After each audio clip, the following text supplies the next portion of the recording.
जनतेच्या न्याय हक्कासाठी प्रजासत्ताक न्यूज सदैव आपल्यासोबत।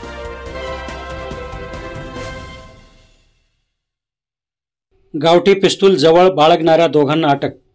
संगमनेर शहरातील महात्मा फुले शाळा ते घोलेवाडी परिसरात गावठी पिस्तूल जवळ बाळगणाऱ्या दोघांना संगमनेर शहर पोलीस पथकाने अटक केली आहे। गुरुवार दिनांक 29 मे रोजी रात्री 1च्या सुमारास पोलीस निरीक्षक देशमुख यांना माहिती मिळाली की दोघे जण संशयितरित्या फिरत आहेत।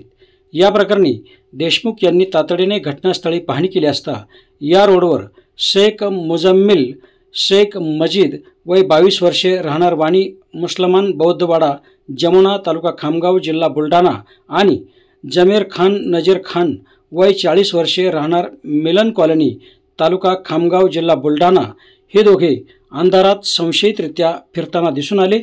पोलीस पथकाने त्यांना ताब्यात घेऊन विचारपूस करीत झडती घेतली असता त्यांच्या ताब्यातील 50,000 रुपये किमतीचा सिल्वर रंगाचा आणि लोखंडी मॅगझिन असलेले गावठी पिस्तूल, एक मोबाईल तसेच एक बंद पडलेला मोबाईल असा एकूण 61,000 रुपये किमतीचा मुद्देमाल आढळून आला। दरम्यान या प्रकरणी दोन्ही आरोपींना अटक केली असून त्यांना 31 मे पर्यंत पोलीस कोठडी देण्यात आली आहे। सदर आरोपीवर शस्त्र अधिनियम 1959 चे कलम 325 सह महाराष्ट्र पोलीस अधिनियम 1951 चे कलम 37(1)(3) प्रमाणे गुन्हा दाखल करण्यात आला।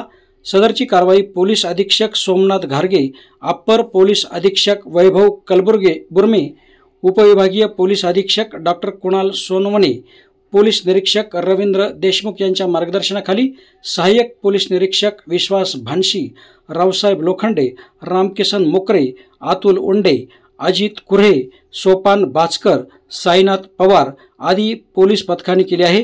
पुढील तपास सहाय्यक पोलीस निरीक्षक विश्वास भानशी हे करत आहेत। सलीम शेखसह प्रतिनिधी हुसेन पटेल।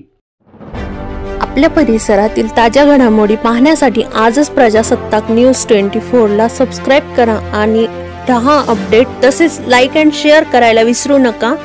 प्रजासत्ताक न्यूज सदैव आपल्या सोबत।